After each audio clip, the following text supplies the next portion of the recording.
You know, they say a woman's place is in the home, and I suppose as long as she's in the home, she might as well be in the kitchen. Wow. Jan, how do you feel about that? Is that how your marriage works? Are you kidding me? My husband's in the kitchen with me. I could never be stuck in the kitchen. Women got out of the kitchen a long time ago. Well, I did anyway. Women have the right to be out in the workplace if they want to. They fought long and hard.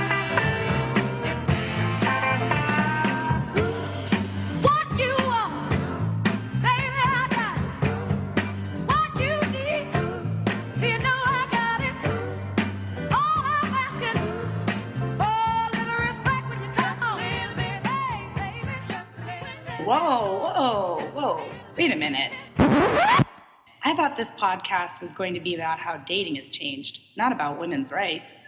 Well, it was. But when we started looking at dating, we discovered some fascinating tidbits. It seems that the shift of women's roles has had a profound effect on dating and relationships. Our friend Jake had quite an opinion on the subject. 60s, the protesting against the Vietnam War, which caused a lot of very young people, late teens, early 20s, to establish what everyone called the hippie culture. And they just, peace, man, love, free love. That's the first time that anybody would ever publicly demonstrate that they lived an immoral life and were proud of it.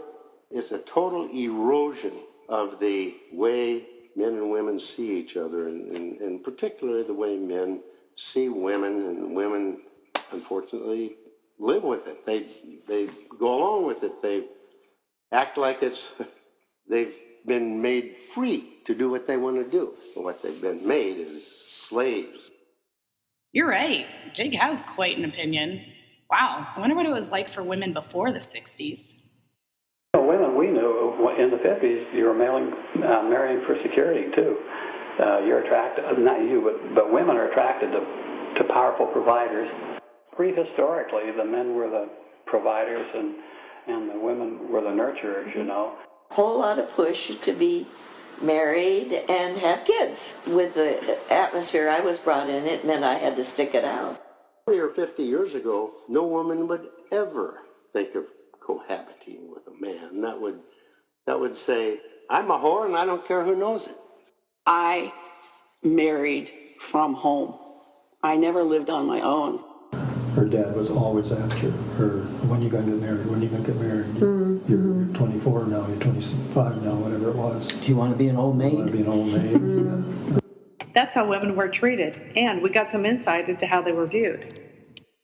We probably looked up more to women, were a little bit more afraid of them, and respected them more than you do nowadays, you know.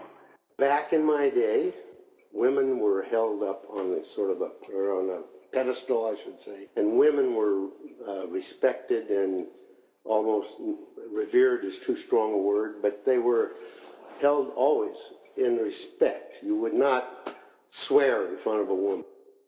Oh, so I guess it wasn't so bad for women after all. If they were on a pedestal, perception must have been that they could do anything a man could do, right? Sure, whatever. We don't need men. We're equal to men in all aspects. We can do anything a man can do, which is ridiculous. We're built differently. Men can't do some things women can't, and vice versa. The women, I don't care if they're Olympic athletes, aren't as strong as men. They aren't as fast and as robust. As a young person, we had one friend, quite promiscuous. I sort of kept thinking to myself, well, she's kind of slutty. And then I had to remind myself, gosh, I have these men friends who are doing the same damn thing, and I make no judgment about them whatsoever. That women needed to be protected or supervised or what have you, much more than the boys did. Oh, okay. So they couldn't do anything a man could do, but it was for their own well-being, right? Well, not so much. Pat has a different take on it. They told me you shouldn't have any more children, you shouldn't have any more pregnancies. And so then I got worried about my health, and I asked my husband to have a vasectomy. He said no. So I had a tubal ligation. I had to get signed, handwritten letter from my husband. Whoa, I can't even imagine. Yeah, times have really changed. At that time, there was no birth control. None. For me, as a male man, I could go to the druggist and ask him for a condom. I'm a 17, 18, 19-year-old boy. I'm not going to do that. That's the only thing you had. There was no other birth controls. Women had nothing. And not only with birth control, but also with cohabitation, or as Grandpa Jack says, Shacking up. Come on. Let's talk about sex, baby. people had pretty strong opinions on the subject. Remember what Dr. Laura once said? She was once a popular radio talk show host. Dr. Laura pulls no punches.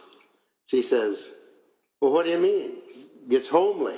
You're not even married. And she, well, yeah, but we live together. She said, don't cover it over. Don't flower it up. She said, what you are is an unpaid whore. Of course he has no respect for you. Why would he come home unless he wants to? I mean, he's just going to do whatever he wants to because he's made no commitment to you. When he's ready to show some respect to a woman and guard her dignity, he'll go through the right steps to let her feel appreciated and dignified and loved and as if he cares about her. She said, you have none of that, that you're an unpaid whore. Whoa. Yeah, but even though all the people we interviewed agreed that no one used to openly live together, Nancy had a good point. Well, I think the truth of the matter is that people have been doing about what they're doing in various and sundry ways since the beginning of time. Okay, so some things never change for couples. Hormones are rampant. And it sounds like relationships are just as complicated as they've always been, just for different reasons. Yep, we found that the notion of respect for one another, especially women, is what has evolved. Even though there were differing opinions on the matter, we were able to gain some insight and advice from our interviewees' experience with relationships. So let's end on a positive note with these wise words. Communication is number one.